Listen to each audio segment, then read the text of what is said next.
All right, welcome to If I Was a Betting Man. I'm John Tyler, joined by always by Vinny Buono, who is absolutely buzzing with excitement because the Knicks have made the NBA Finals for the first time in 27 years. What an exciting week for Vinny.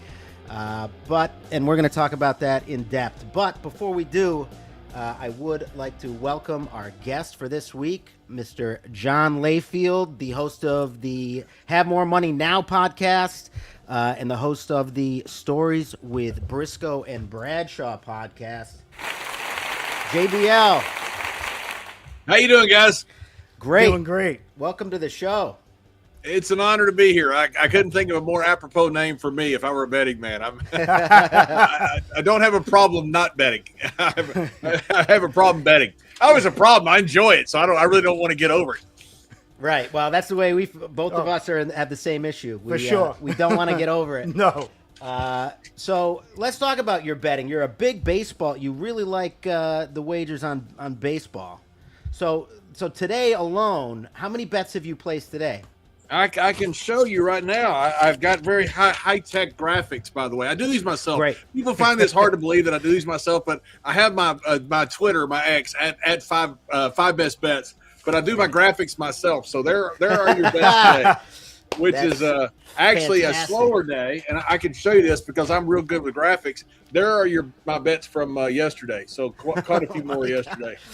That's every game. Yeah, I love prop bets. I'm good. I'm good this month, so I don't want to spike the football too much because betting has a way of, as the Iron Sheik would say, humiliating you. So I don't want to spike the football too much, but I've been really good on prop bets this month. I'm not quite as good on sides and totals. Never really have been. Nerfies, I love those freaking things, but that's just a crapshoot. But I'm pretty good with prop bets. A lot of times I'll have 2 or 3 prop bets a game. So, and I see you love overs on everything from out totals for pitching. You like betting overs on strikeouts. I see you like betting unders when the Mets are involved. That was a cheap shot right there. Cheap shot. They suck, don't they? I had Mets tickets a couple of years when I lived in New York, and both years they lost the playoffs, typical Mets fashion, the last game of the year. Whatever those 2 years were back-to-back were the years I had Mets tickets with Brian Gewertz. We go up to the games and just watch them all year long. And this is our year, this is our year, this is our year. Of course, It wasn't. I've been saying that for 40 years, John. I actually took the Mets tonight, but I'm sure they'll blow it in the ninth. And you're right about the overs. I bet too many overs, like too many squares out there do, which I am. But I've started realizing that the books are starting to over-adjust, especially with pitcher outs. And I've started taking some unders, especially with just over-inning clean things. You mentioned the Mets, new pitching coach this year. They tend to pull pitchers. He does tend to pull pitchers at the end of innings, not necessarily on pitch count. So you'll see in 5 innings and see 6 innings. You won't see like 5.1, 5.2 innings a lot of times, especially with the Mets. And so regardless of pitch count, whether it's 75 or 100 pitches, it doesn't really matter. He'll pitch them at a certain moment that he feels in the game that is a clean break.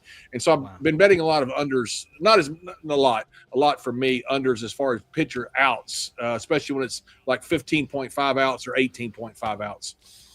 Sometimes it does take the books a month or two to get adjusted to the reality, but that month can be a great month. And I think your numbers for the last month are 205 out of 305 bets. Is that right? It is, yeah. I'm on a heck of a roll right now. Yeah, I guess so. And your bets on the Yankee game, you bet the Nerfy, which is no runs first inning.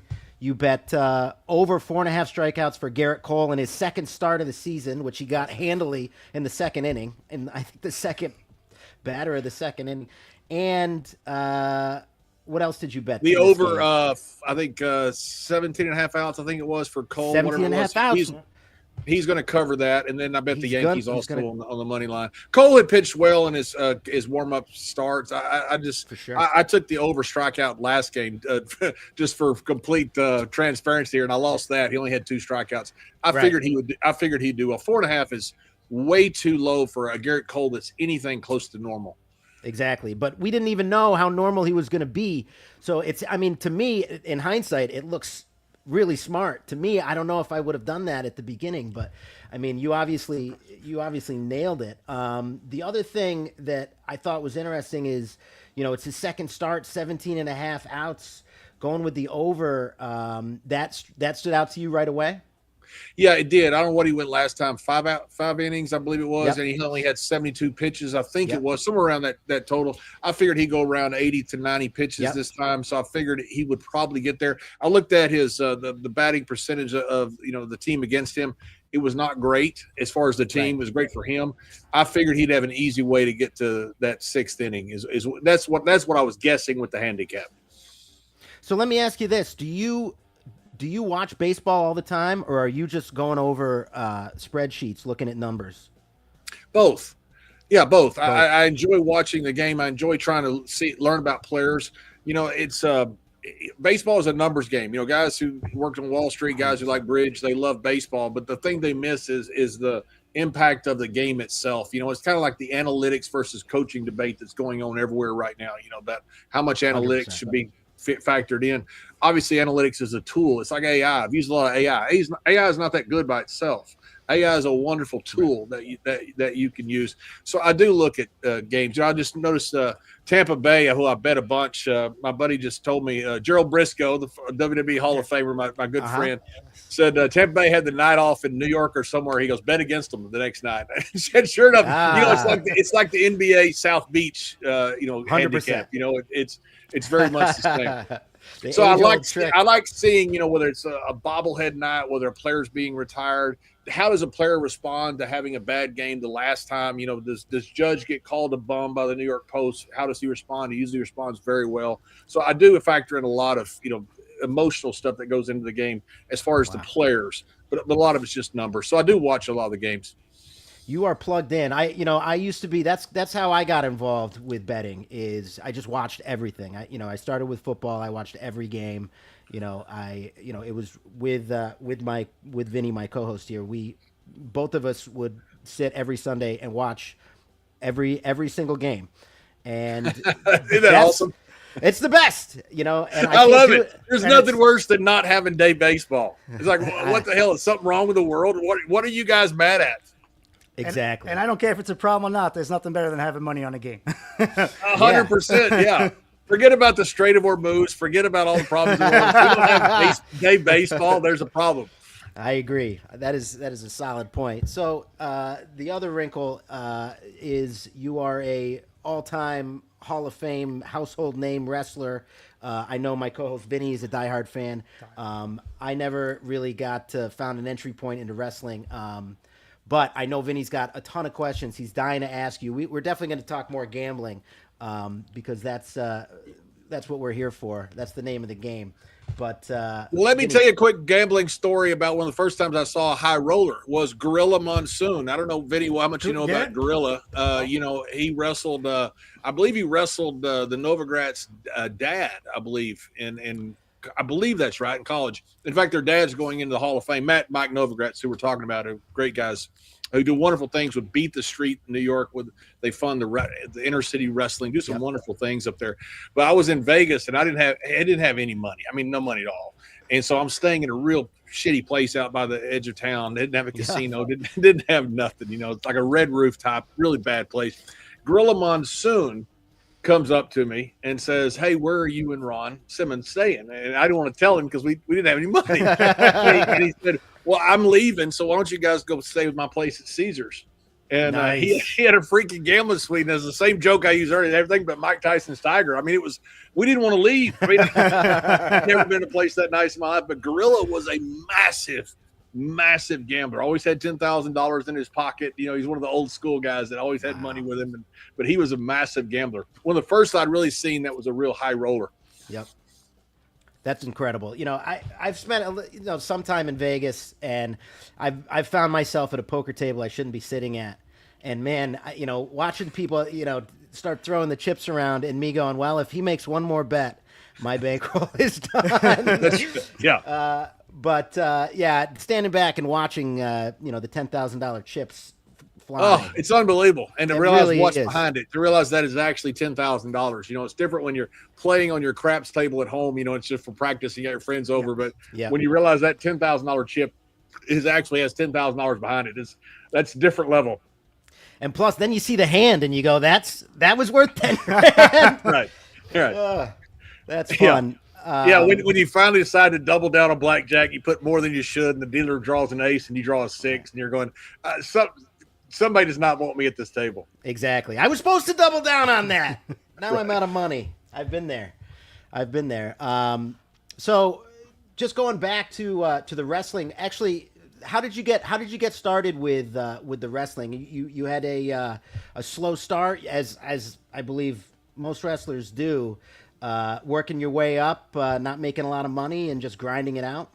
Yeah, exactly. You know, I played a little pro football, very little, but I was playing in the World Football League, the World League of American Football. Was with Jason Garrett, is that right? Yes, sir. Jason was our quarterback, and was right before. In fact, I saw him on a flight. I was flying from somewhere in Florida. I think it was Tallahassee to Dallas. Was the last time I saw him, and I said, Jason, I hadn't seen him in years, and I said, where are you going? He goes, I'm going to Dallas. I said, for what? He goes, I'm trying to get in the coaching job. And Undertaker was on the flight with me. I said, come over, meet Jason Garrett, played football with him down in San Antonio. So we both asked him, said, what job are you going for? Because his dad was a scout at the Cowboys. I figured he was going to be a scout or something. I didn't, I've been in wrestling. We're wrestling 300 nights a year. I'm not watching TV. I don't know, what he's doing. And he goes, well, the head job. Look, not like Tom Landry. No, stop it. And sure enough, he became the head coach. And I thought he did a great job. I thought he's a great offensive coordinator also. He's a wonderful human being. I have to say, he had a long run. I think, I think it's tough working for Jerry Jones down there, but he had a long run in Dallas, and then he's great on Football Night in America. Jason's a very smart guy. His brother played with us also, and his other brother played, I think, with the London Monarchs. He's from a very athletic family, but all went to Princeton. And so, I couldn't have me and Ron Simmons wouldn't be allowed on the Princeton grounds, much less the classroom. So anyway, to go back, you were grinding it out. You started, so after your football career? Yeah, I got lucky. Back then, you had to know who to train with, and I didn't know anybody in the business, and that was way before the internet. And there was a guy, Randy Thornton, a guy that had wrestled in Minnesota, that had wrestled some in Japan, that was playing on our team. Was a linebacker, and I knew he'd wrestled, and I got cut my third year. And when I asked Randy before that, I said, "Hey, how do you get into wrestling? I'd like to be a wrestler." And because I knew I had knee injuries, and I don't know if it's that or lack of talent, one of the two, but one of them was going to get me out of football. And he said, you got to have the right trainer. So when I got cut, I called Randy and I said, hey, who was your trainer? And he said, Brad Reingens up in Minnesota. Brad was the 1980 Greco-Roman world champion. He trained Vader. He trained the Road Warriors. I mean, trained Brock Lesnar. I mean, he's one of the best trainers in the world, along with, say, guys like Billy Robinson and Hiro Matsuda back in the day, Carl Gotch. Brad was on that level. And because I trained with Brad, I got jobs everywhere. I came down to Texas my first day. I had my bag with me, and James Beard, the Hall of Fame referee, met me at the door of Sportatorium. And he said, can I help you? I said, yeah, I want a job. And he said, well, are you a wrestler? I said, well, I don't know if I am or not, but I've been trained. And he said, who trained you? I said, Brad Reingens. He goes, Brad Reingens trained you? And they had a no-show that day for the main event, and they put me in the main event against the champion. My very first match went 20 minutes with Rod Price, who was a terrific worker. But it's all because of Brad Reingens. I come back from the ring. Kendo Nagasaki was there. He goes, hey, Brad Reingens trained you? And I said, yeah. Now, he didn't know I couldn't wrestle. He just know Brad had trained me. And he said, you come Japan. I said, what? Sure. I had no idea. How hard it was in Japan. I'm over in Japan like 2 months later, tagging with Bob Orton Jr., who was in WrestleMania 1 main event. I mean, I had a crazy career. A lot of it was just luck because of Brad. Wow. And then I ended up in Europe, the same reason, because of Brad. Otto Vance was the booker in Europe. Best job I ever had up until WWE. And Larry Cameron had died in the ring in Bremen, Germany the year before. And apparently something suspicious had happened because none of the Americans went back. So Otto needed a whole new crew. Jimmy Suzuki, the Japanese reporter, is sitting in Otto's office. I'd sent pictures. I'd sent videos. How I got hired was Jimmy looks, he goes, oh, I know John. He's a good boy, trained by Brad Reingens. And wow. Otto says, okay, I take him. And then that was it. That's how I got hired. So I was there about 2 years and then got picked up with WWE. So, yeah, I put a lot of lot of time around the globe and not making much money. I mean, that's incredible. So then you started with WWE. You had to start. Did you have to start at the bottom? Start working. Nobody knew me when I came over from WWE. I'd been there 2 years working in Europe. I'd worked in Japan a lot, some during that time, but I spent 2 years working in Europe. And back then, it was, we lived in the caravans like the gypsies, and the gypsies were, in some of the same campgrounds as us, but they weren't part of what we did. But I did live very similar to a gypsy, and I got called from WWE, but I had a deal waiting for me at WCW also. They had heard about me. They wanted to sign me. I went through the WWE and had a tryout match with Savio Vega, the right guy. He's a terrific wrestler, great human being. And when I came back, Vince McMahon had not seen it, but Gerald Briscoe had. And Briscoe told Vince said, hey, we need to sign this kid. He's going down to WCW. Vince goes, okay, sign him. Vince had never even seen me. He didn't see my match or anything. So when I came in, no one knew me. And they didn't plan on signing me. So I was just kind of extra. I was on every show the first year. I was on every pay-per-view opening match, but I was on the main show. And so, I did struggle, but it wasn't really because, I don't know, maybe it's a lack of talent, but it's also just the fact that nobody knew me. And all of a sudden they ended up with this asset that they didn't really know what they wanted to do with it. Interesting. So then how do you stand out? That's a tough place to stand out. A lot of people that are very motivated. Everybody's got to work their way. It's a lot of work from what I've seen. Constant effort and waiting. And some people never get their shot, and some people never get their chance. Yeah, some people never become champion that are terrific wrestlers. Rick Rude was never a world champion. Ted DiBiase was never a world champion. Dustin Rhodes, Scott Hall. I mean, these guys all deserve to be world champions. Roddy Piper was never a world champion. These guys all had the ability and should have been world champions. So I got kind of lucky. I'd been there for a couple years, and all of a sudden they decided to stick me with Ron Simmons just because we were friends. And Ron, for those that don't know, was the first black heavyweight champion in wrestling history. Ron was a 3-time All-American at Florida State. He was actually runner-up for the Heisman Trophy as a nose tackle. And and he's in every freaking Hall of Fame there is. He's just a grown man, just a man. And Ron and I were good friends. They stuck us together as a tag team. And I understood why they had nothing to do with nothing for me. But they had nothing really for Ron, which I don't understand to this day. And the tag team just clicked and worked. And it was the best thing ever happened to me, both professionally and personally, because Ron, to this day is still, what I consider my best friend. That's amazing. And great story. And the Attitude Era wouldn't have been the same without APA. It probably would have been. We certainly had a lot of fun. It was, God Almighty, it was wild. I mean, those segments in the back, you guys playing poker, just amazing. We got every celebrity integration that came through. They all wanted to work, do something with us because they couldn't really do anything in the ring. So that they wanted to do something. So they all got this. We got Rebecca Romaine, LL Cool J, Mr. T, you name it. They all came through us and got to sit down with us and have some beers. And Rebecca Romaine was one of the best. She was really hot. She's, I say hot as a star. I'm not being, don't want to talk about her look. She's a very beautiful lady, but, I was saying hot as a star. I don't want to say anything that's inappropriate for a beautiful lady like that. But she sat down with us, and then I said, "Hey, you want us to get you a can? We'll put some water in it." She goes, "No, I'm fine." Well, the scene took like 3 or 4 times. She downed 3 or 4 beers. I'm like, this is the perfect woman, the absolute perfect woman. Right. And she was fine. She apparently she could handle herself. Wow, that's awesome. That's great. So you got to hang out with all these celebrities. You're basically you also get to go out and get booed every night. Is that right? As the heel, you were not as much with the APA. The APA, we were just kind of 2 brawlers that drank a lot of beer and took money from people to beat people up. And believe it or not, during the Attitude Era, that was the baby face. That was the good guys. Really? Everything was just the opposite. Things changed back in the 80s when Rambo came out and Clint Eastwood started wearing the black hat. The good guy became the anti-hero, and so that's where Stone Cold came along. Magnum TA was kind of first down in the Carolinas, but then Stone Cold came along and just hit it hot. I mean, when I got there in 95, we had a roster that was ridiculous how good it was. We had Bret Hart, we had Scott and Kevin, the 2 guys who went down and formed the NWO down in WCW. All part of our roster, one roster, and we couldn't draw any money. We had guys in the wrong gimmicks. We had Kane was a dentist, Triple H was an aristocrat, Stone Cold was a ringmaster.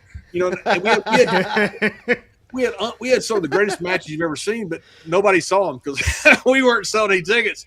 And then all of a sudden, NWO got hot first, but then Stone Cold got hot, and anything you put his name on, we sold out. It could be a freaking building and somewhere in Tasmania. It didn't matter. If you put Stone Cold Steve Austin on that billboard, we sold it out. It was an unbelievable time. And so I got to work with some of the then The Rock comes along, same thing. It was just unreal to have stars like that. And I got to work with so much incredible talent during that time. Man, that's incredible. That's incredible that they had Kane as a dentist. Isaac Yankem. Yeah, oh my God, it's the worst thing ever. Isaac Yankem. Kane and I were tag team partners in Bremen, Germany together. I think it was Bremen or Hanover. It may have been Hanover, Germany. We were there for like 6 or 8 weeks together. We were the Zwei Meter und Zwei tag team, the 2-meter tag team. And he went to WWE, and I thought, man, that's awesome. He's going to do great because, he had all the ability in the world. Plus, he's this monster of a man and a really smart guy.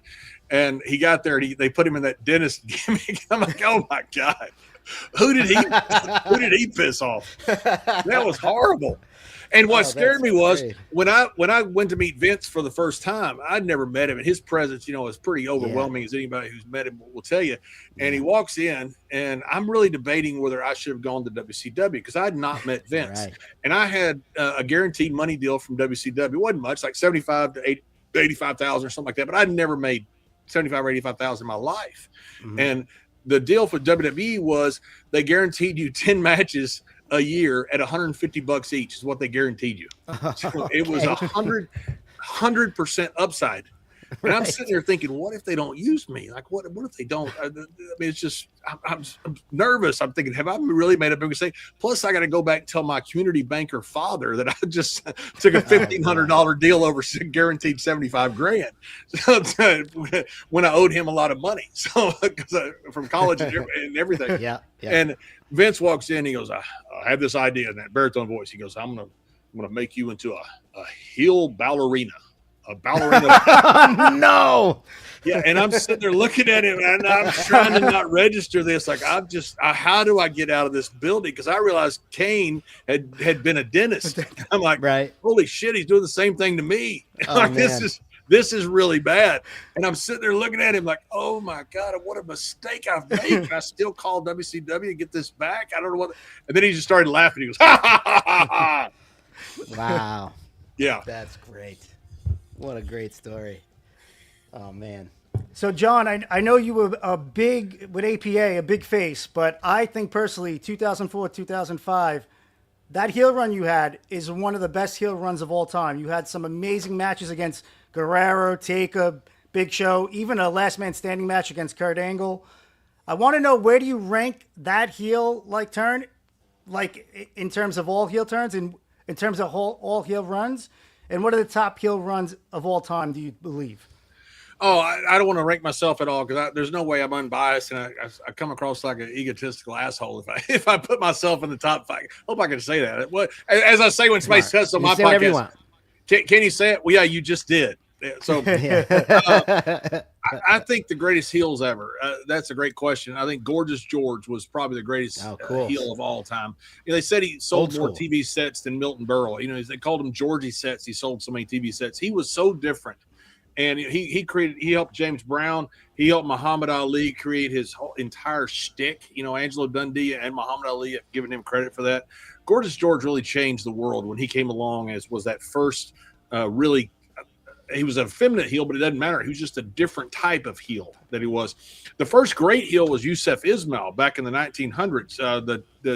The Terrible Turk, they called him, and he drew tons and tons. I mean, thousands of people. He's the first xenophobic heel that came in.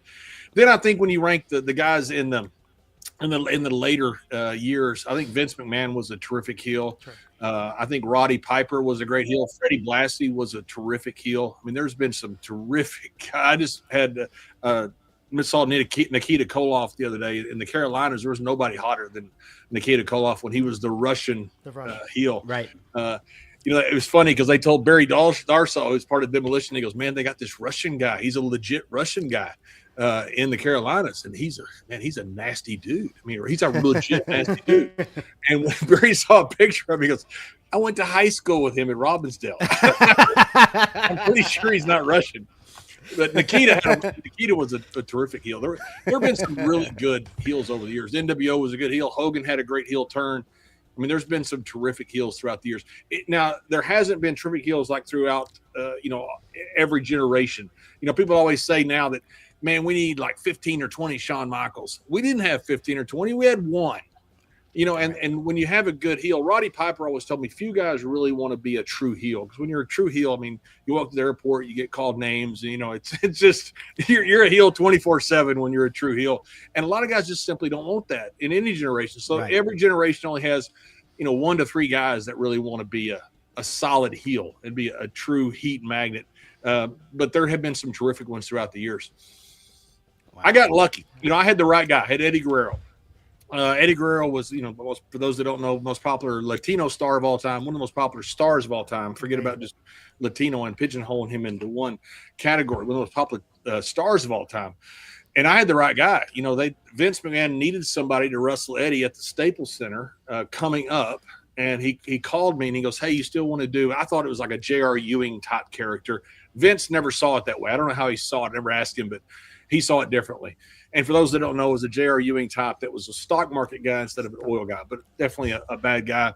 And because I had Eddie Guerrero, it was just the right mix. You had the right guy with the right immigrant type personality. Yes. That I could be this xenophobic, guy that was, oh my God, I'd love to wrestle now when Ice was so popular. Because I got run out of El Paso. I had to have a police escort leaving El Paso. They took me to the city limit sign. I wrestled Eddie in his hometown and on Mother's Day, and he was honoring his late father. And I gave his mother a heart attack. It just happened. She was 74 years old. She had a heart attack.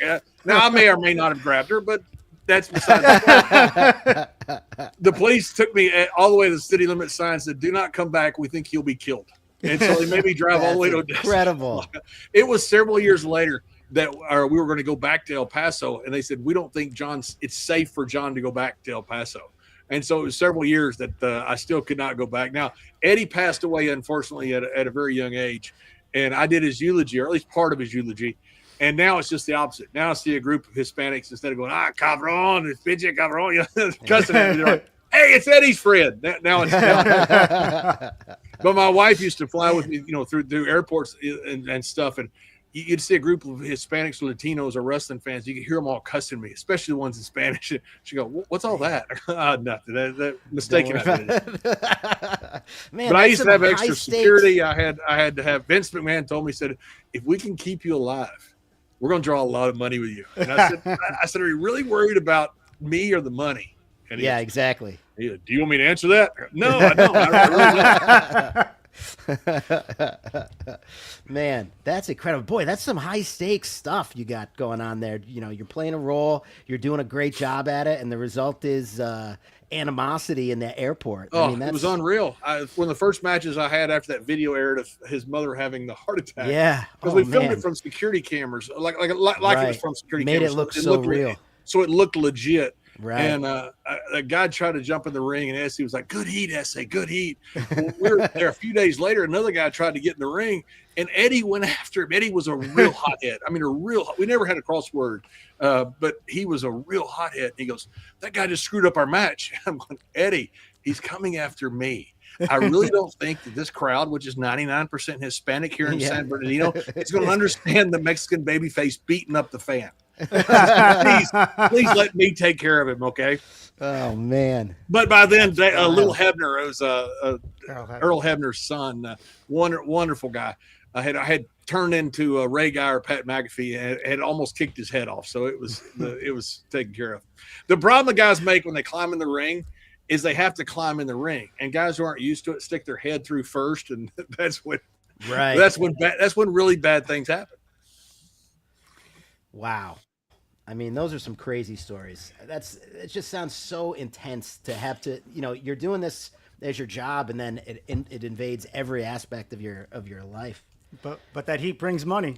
Right. Well, It does. And, some guys are not comfortable with that, especially being the heel all the time, right. because that's what, in my opinion, really draws money. Guys that are what they are 24/7 draw money, Sure. the Paul brothers.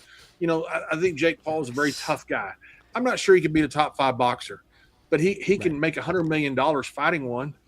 And because no matter if that character is a character or if it's actually him, it doesn't matter. He stays that way 24/7. If he came out like a lot of these guys want to do, and because they really don't want the heat, and they come out and say, oh, you know what, that was just me building up a fight. I don't hate the guy. I don't like that. He doesn't do that. He stays in character. Conor McGregor did the same thing. Muhammad Ali did the same thing. Floyd Mayweather did the same thing.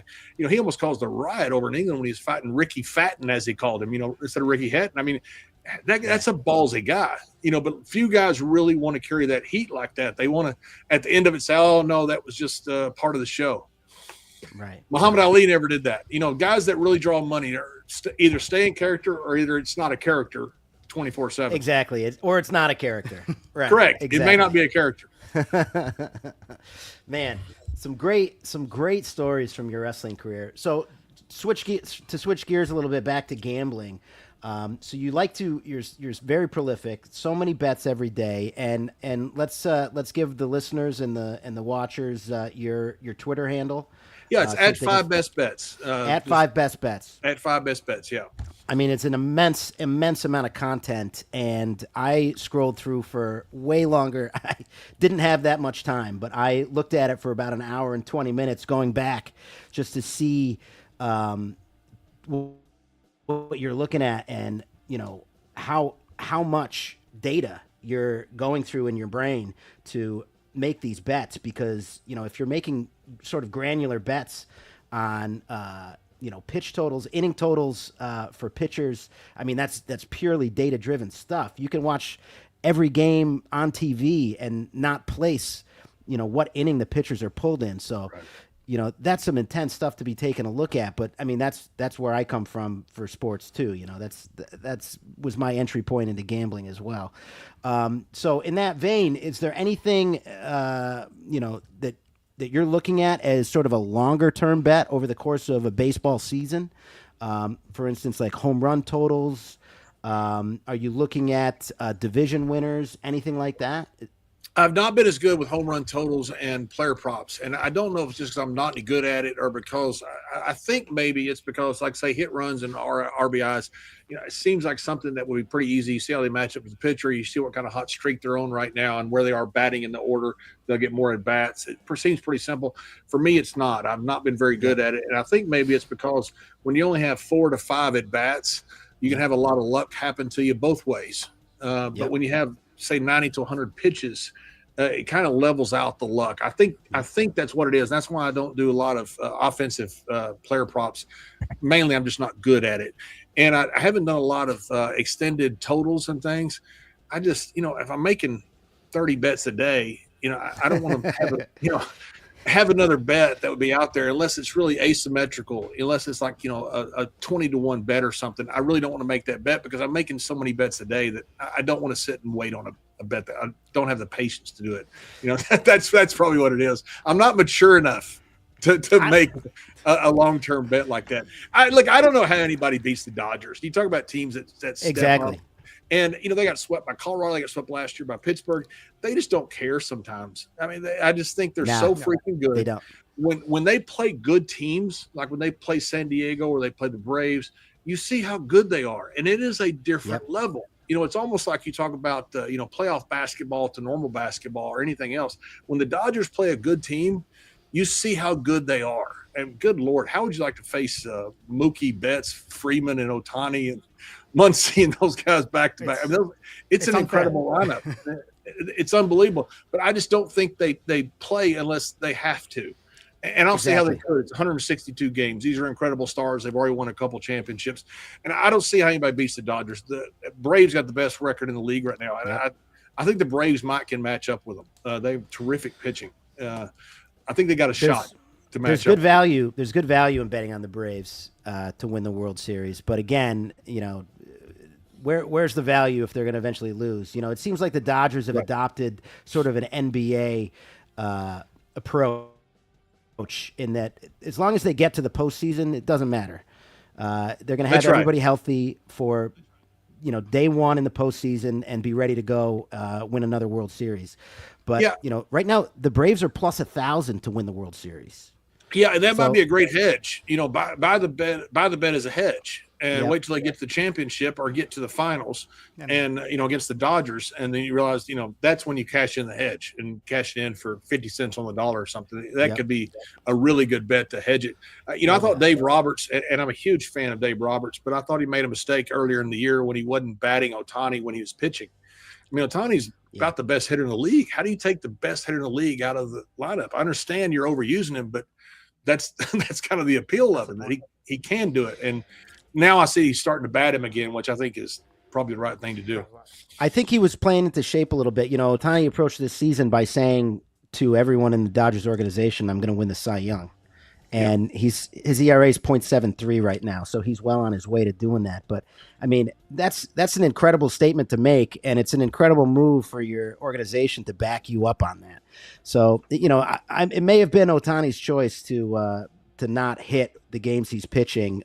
They also have the luxury of having an extra pitcher on their roster because they don't count him as a pitcher. So basically they get to use an additional pitcher that no other team gets, and they have by far the best roster maybe ever assembled in the sport. It's kind of an incredible thing going on in Los Angeles right now. Yeah, it is. And I've taken a bet, almost took it today, of 18.5 outs under on Ohtani. He's one of the ones that they're pitching out there pretty much goes at inning breaks, not at pitch count break. Sure. I didn't take it because you got to, you never know with Ohtani. It's just that's a crapshoot. He might go 8 innings and give up one hit. You just don't know. And it's tough for great players like that to take those bets. Now, I agree. But that being said, I mean, you're the pitchers that you bet on just today, it's a lot of pitchers, and it's a lot of guys that aren't even necessarily on my radar. I don't have the bandwidth I used to have for sports. I have young kids, and it takes up a lot of my time in the evenings. But it's got to be really hard. How do you keep all of this straight? Do you go through what's your approach? How do you pick these pitchers? You just look at the starters and go from there? Yeah, and like Ohtani today, I went through every stat he had. I took his under on walks the other day. I lost, but I thought it was a good bet. But there's not many good bets on Ohtani. The books, as you guys know better than me, they're not necessarily betting things. You're not putting lines that are necessarily good lines. They're putting lines that people want to bet. Exactly. And these Ohtani bets were massive. 7.5 strikeouts. Everything was, I thought, was just too much. I didn't think there was any value there. So I love finding Shigano, who was 2.5 strikeouts, who went over that several times. Michaelis today, they didn't start him like they said they were going to do. They put him in afterwards, what voided the bet. He was 27 of 31 on last year of over 2.5 strikeouts. I think he's 7 of 10 this year, 6 and 9, something like that. He had a bad first part of the year, and that's what kind of people remember. And now they're still pricing him as such. He's pitching much better now, but I can find value like that, or at least what I think is value. It's kind of like MAC football, compared to the SEC or something else, something that nobody really has a huge interest in. You can find some value. And that's kind of the reasons I look at some of these pitchers and see a pitcher with 2.5 strikeouts, and I try to figure out whether he should go over that today. When I first got into betting, I bet college basketball mostly. And, that was my sport of choice. And the reason why was because they would have 5 lines that were dead accurate, basically the games that were on ESPN that night. And then there'd be 15 other games that would have all the exact same line. And so I'm looking at this and I'm like, these all have the same over of, 170. Right. This doesn't make any sense. None of all these games are going to go under. What are they doing? And I just started betting it, and I have to say it worked for years, but now they've gotten wise. And, it takes them a few weeks usually to get the overs figured out with the rosters that have been assembled. Nobody can track the rosters in college sports right now, but, eventually they have it down incredibly accurate. I mean, it's really impressive how well they draw these lines. Across the one thing you do in college sports. basketball a lot is, and I'm not very good at basketball. I'm much better with football and rugby and baseball, but basketball is just I'm not very good at it. Every year I think I'm going to get better at it, and I don't in a year. So, but when you look at the first number, if that number is wrong, a lot of times the adjustment, especially if it's by computer, it makes it more wrong. Yeah. It exacerbates the imperfection, rather than try to correct it. A human will look at it. They always don't. And when you have 50 college games, you can find these games that aren't such big games. And if you see something that's wrong right away, and you realize the wrong team has been favored, somebody's out, or whatever that is, the live bet will become worse and worse and worse until they find a time to correct it. There's usually some live betting opportunities there from college basketball. That's a great tip. That's where I go most. I love the live bet. I love to be watching the game and seeing with my own eyes what's going on, and then putting my money on because the adjustment is to the number that's wrong. And so if you have a number that's wrong at plus 12, whatever that number is, if you realize the wrong team is actually favored, that plus 12 just becomes exacerbated even more imperfection than it is corrected until a human comes in and actually corrects it. It's being adjusted by the money that came in, not what the line should be. That's right. Or even you can make a lot of money in the NBA in the regular season when these games are going crazy over in the first half, and it keeps going over, and it's at this point where if you could figure out the tipping point of where that game won't go over in the second half, you can make a lot of money betting the under on the live, because sometimes they go so high up. That's right. And they come back down. Especially if you have a number like a 239 or a 241 number over, something like that, and all of a sudden they hit a bunch of free pointers right off the bat, and that number drops to 250 or 255, goes up, and you were thinking 240 might be fair value. Well, now all of a sudden you got 15 more points. You're right. There's a huge opportunity there for that, especially that first few minutes live. If something something happens, that's quite a bit of an anomaly. Yes. You know what else is good is this is Daryl. I bet on international rugby a lot. I bet on Major League Rugby here. So it's very few books. Aussie rules, because I bet on the Aussie rules sometimes. I don't bet on the Aussie rules. I bet on just the regular Union 15 rules out of Europe, man. I love the European Champions Cup. I love the URC, which is a combination of teams from South Africa, from Ireland, and Italy and Wales all together. But the sports books in America don't really care about it because there's not that much betting market. So a lot of the numbers can be 3 or 4 numbers off from, say, the European market, because the numbers, the sports book here have much bigger things, bigger fish to fry. Exactly. I don't know why they carry it. Bet's a bet. If you win, bets are not easy to win. I don't care what it is. It's not easy to win. Winning a bet is winning a bet. If you can find value like that, I'll take it. Yeah. Well, that's what we're always doing. We're always trying to seek value, and it's gotten a lot harder since the legalization of gambling. Across more and more states as it becomes more and more prevalent, more and more popular. It's gotten a lot more accurate. I find there's more eyes watching it. It's kind of incredible. It's gotten much better. You look at the NFL numbers. I don't know how anybody wins in the NFL. For those guys that can, God bless them. I know some guys that do it. They're just different level than me. I don't know. It's unbelievable because those lines are unbelievably accurate. We do a lot of, Vinny and I do a lot of, we could talk for endlessly about betting on the NFL. We do it. And, I've had really good runs, but I mean, it's like you say, it is one of those things. It's really hard to bet on it. I think you got to go the route that you've gone with baseball and try to find a little bit more of a granular approach where you're betting on players. It's just so much more difficult when you're relying on it's such a team sport. It's so much more difficult to predict how, and everything's going to go after, the first 10 minutes of a game, in my opinion. Yeah, I agree. And it's, like baseball, that's one reason I like prop bets so much. Because, I guarantee you nobody's looking at Shigano's line against the Dodgers. What his outline is, what his strike line is, or Michaelis line tonight, today. And so, that's where but I enjoy that. It's like a puzzle to me. I'm trying to find where value is. That's great. I love everything you're talking about as far as baseball. I do want to move on a little bit. If you want to stick around, John, we want to talk a little bit about the Knicks while we're still going here, because we're about 40 minutes into the podcast.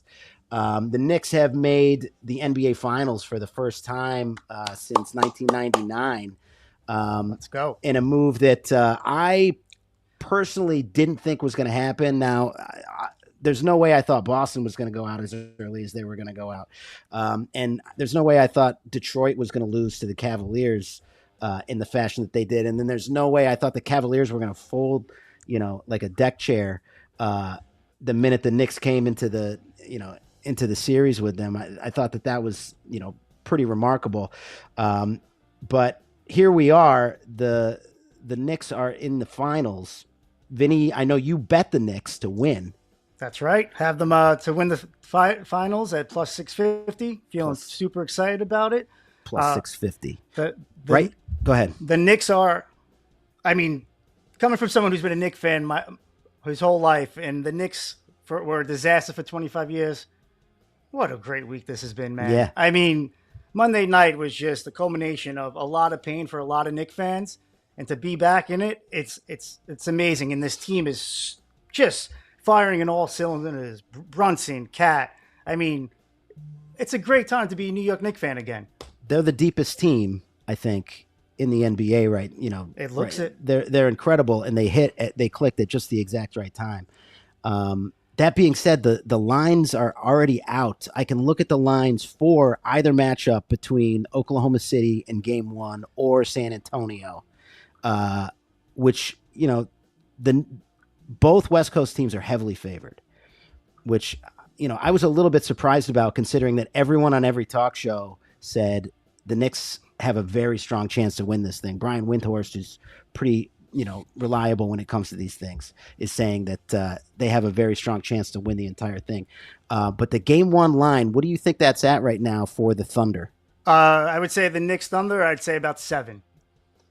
Around 7, yeah. So pretty solid, Vinny. The Knicks are plus 205. I should have been wearing my glasses. For the the over under is 6.5. And the spread's 6.5. I'm sorry, the spread's 6.5. The over under is 215.5. Just not a lot of respect for New York. How do you feel about that? I feel that makes sense. The Knicks, no respect at all as it is. The Thunder and the Spurs are clearly the two best teams in the league. Yeah, everyone's gonna look at it like they looked at the Yankees a few years ago. That easy way to get to the World Series, easy way to get the finals. You play who you play. The Knicks are clicking on all cylinders. Will it be hard to beat either the Spurs or the Thunder? Yes. Should the Knicks be the dog? 100%. Something in my gut is just telling me it's going to happen. And, I got to say, because JBL's here, Dan Husen, 11-0 since he said the Knicks, since the Cavaliers series. Right. He's all over ESPN. He's all over ESPN. He might have lifted the curse. Who knows? Wow. I think he lived to the curse. What a talented young guy that is. I don't know if he's a young guy or not. He wears makeup. It's kind of like Gold Dust or Brave Mysterio. He might be 100 years old underneath that makeup and that mask. I'm not sure. But, what a talented guy he is. And I love the fact of the curse on the Knicks. The Knicks are the most exciting team in the NBA right now. I don't understand the NBA as far as, you watch a team one night lose by 3 points or win by 3 points, whatever it is, and then lose by 40 the next. I don't understand the Cavs just folding like they did. So I think there's a lot with the NBA about motivation behind what it is. Now, the finals, obviously, motivation, you don't need much else. But these Knicks crowd, you're going to have the whole country behind the Knicks. Exactly. Because there's no real legacy in Oklahoma City. There is a bit in San Antonio, but it's not a real huge sports town. But there's not really in Oklahoma City. He's probably going to be the winner. And the Knicks, there is. It's going to be LA Showtime in New York when those guys are playing the finals. The celebrities are going to come out. It's going to be a heck of a show out there. I think the Knicks got a real shot. When the Cavaliers were on the road, when the Knicks were on the road playing the Cavaliers, there were 10,000 people in Herald Square. Oh yeah, celebrating the Knicks wins. It's wild. It's a complete. The city is going to shut down for this entire series. Whoever they are, and how great is that for the NBA? That's absolutely fantastic. You got a team in the middle of the country, the Spurs the Thunder. That's a really good team, and Oklahoma loves that team. But you've got the biggest sports market in the world in New York. Exactly. With all respect to LA, and after the lowest ratings last year, they needed the Knicks. Yeah, absolutely. They had low ratings every year when the Spurs were winning it with Popovich. The same thing. Exactly. It is. People want to see the big markets. And the Knicks have been vacant since 1999. And speaking of that, I've got a little quiz. I wrote this quiz for Vinny, but feel free to chime in whenever you think, JBL. So the Knicks, the last time they made the finals was 1999. So the quiz is basically these are all questions, things that took place in May of 1999. Okay, this was the most a movie that I despise. That was the movie that sold the most tickets. Came out in May of 1999 and went on to be one of the biggest hits of that year, but not the biggest. Not the biggest. No. 1999. 1999. May of 1999. This movie came out. A movie I despise. Oh, I don't know. It's a tough one. I'll go ahead and give you the answer. It's Star Wars Phantom Menace. Oh, wow. The first of the prequels came out. You despise that movie? I hate it. JBL, have you ever seen that movie? What are your thoughts on that? That's I don't think I've seen it. Yeah, skip it. I think I've seen parts of it, but I've not seen the whole thing. After the Star Wars originals, I just kind of lost interest. So that's how it should be. I don't think I've seen it. You just have an issue with Jar Jar. Jar Jar wasn't that bad of a character. The worst ever. Okay, what? Yeah, look, as producer, I'll just chime in on Vinny's side here. Phantom Menace is a good movie. It's a great movie. It's a great movie. It's a terrible movie. We've talked about it in detail before. We don't need to go into it again. Okay, What hockey team beat the Maple Leafs 4-1 in the Eastern Conference Finals to go to the Stanley Cup and eventually lose to the Dallas Stars 4-2? 99? 1999. The Devils. No. It was the Buffalo Sabres. Oh, wow. So that's right. Brett Hull winning goal. Exactly. So this is basically, they haven't had a lot of playoff appearances since then, and they had an excellent playoff run this year, and it seems like they're going to be here to stay. What Hall of Fame NFL quarterback retired on May 2nd, 1999? Top 5 quarterback ever. I have to say, JBL, you're catching Vinny on an off day because usually he crushes these quizzes. And I made this one. I tried to make it a little bit easier than I usually do. And usually it's much, much harder with dates and teams and win the World Series in 1954. And Vinny is an absolute killer. And I got him again. He John doesn't know Elway. It is John Elway. I had to get one with JBL here. I had to get one. I had to think about it for a second. Okay. Next question. What movie franchise debuted May 4th, 1999? The 4th movie in the series is coming out next year, October 2027. Franchise. They did 3 movies. First one started in 1999. Then they didn't do any movies for a long time. And the next one's coming out next year. Next year. It'll be 28 years later. It can't be, oh my God, with De Niro and No. No? Okay. No. I'm thinking of Meet the Fuckers. No. It's the Fockers, by the way. And you just got us an explicit rating on iTunes. And it's The Mummy. Okay. Coming out next year. Didn't you mention that you wanted to see that? No, maybe that wasn't him. I don't know. Was Rocky in that movie? Was The Rock in that movie? The Mummy, was that the one he was in? No, he was in the second one. The Scorpion King. Yeah. The Scorpion King, yeah. He was in the sequel. All right, last question. We're going to wrap this up. This listen, I was so into Hey the Knicks guys, in 99. Meet Jack Johnson. Jack Johnson. Yes, sir. I got a bunch of rescue cats. I got Jack Johnson, Nolan Ryan, and Baby Briscoe named after Gerald Briscoe. Wow. But Jack Johnson was one of my favorite boxers of all time, so I named him Jack Johnson. Nolan Ryan, the greatest. And of course the Mets. The Mets gave up on him. Yeah, the Mets. Unbelievable. A lot of bad choices. Okay, let's wrap this up with this last question. This is another question that you're not going to get. What band's 3rd album was released on May 14th, becoming the highest-selling album of the year over both Britney Spears and Santana's Supernatural? God, I'm definitely because you probably like bands like the Dave Matthews Band. No, I don't like the Dave Matthews. You look like a Dave Matthews Band. I was much more of a grunge guy, but back in the day, it was called. I'll give you a hint. It was called Millennium. I have. Wu-Tang Clan? No, you don't know. Oh, come on, Vinny. I know this one even. I don't. I'm telling you, 99. I was in high school. The Knicks. Of course, Jason. It's the Backstreet Boys. Oh. Okay, let's move right on from that segment that was absolute failure on Vinny's part. But sometimes multiple choice helps. yeah. Well, how much time do I have to come up with these multiple choice? Okay, so JBL, last week, Vinny and I both made, as we do every week, we made a bet at the end of the podcast. I got mine wrong. I said that Oklahoma City was going to have one win coming into today, and Vinny said that Djokovic was going to win the French Open, which is still ongoing. He did win today. He did. So, but the odds are still long on Djokovic bringing it out. Do you have any thoughts on how the French Open is going so far? No, I'm not good with tennis, and I've used AI a lot. Say in tennis, about 4 or 5 months ago, I was betting when they were in Asia, and I was betting tennis every night when I go to bed, and it did okay. I think it's pretty good at kind of matching up person on person, but I haven't done it lately, and I've been so involved with baseball and haven't got anything with the French.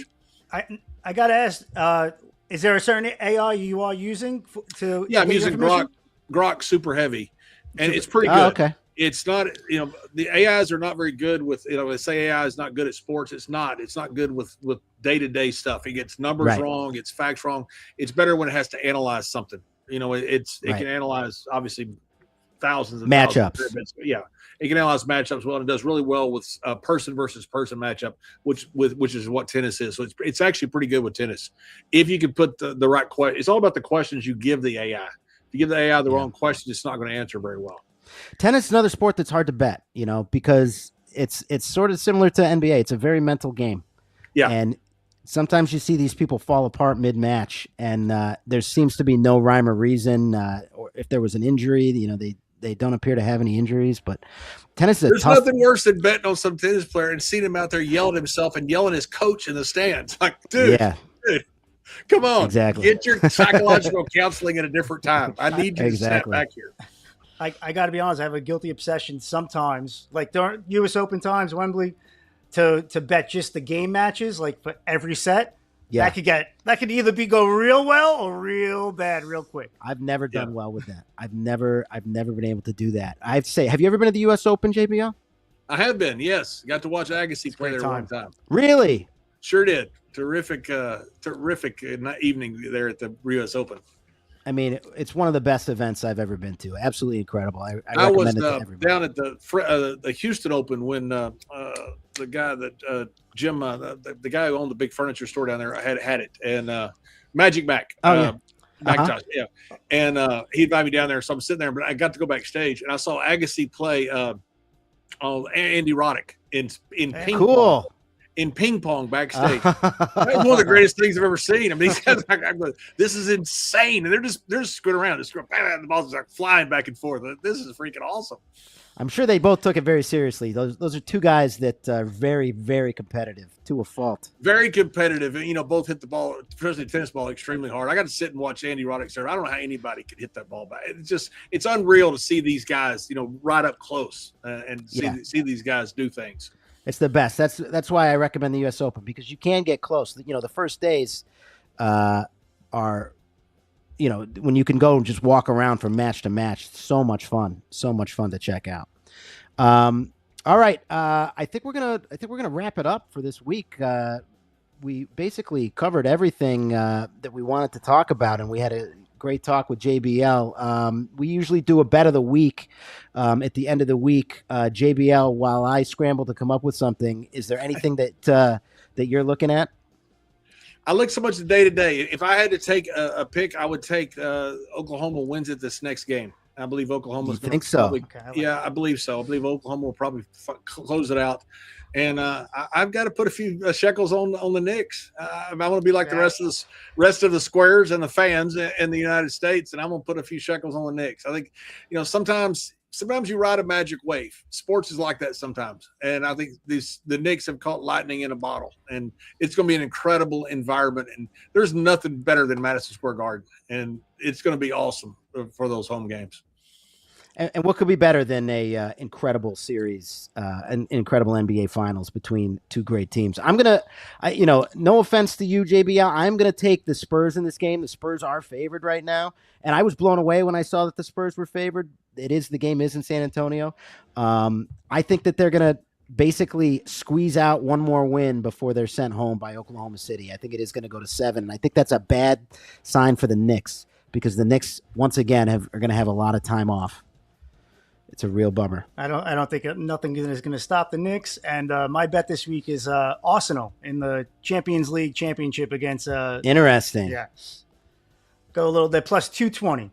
See, I wish it's been last week because I had Bordeaux in the rugby championship and I was confident of it. And they just boat raced the boys from Ireland. It was unbelievable. Some physical guys. And I saw that their main prop this week, because now they're going back to play league games. And he had the 2 cups from the championship, and he's doing a dive into the swimming pool. He's got them on his scooter. So needless to say, I bet against them this week in their in their cup game. I think they're going to have a lot of fun this week celebrating that championship. Wow. I got to start watching rugby. I love rugby. Rugby's great. The Aussie rugby is fun too, man. It's Aussie rugby is probably more fun to watch. You know, the Union rugby, if they get tied down in scrums and some different stuff, it can get a little boring.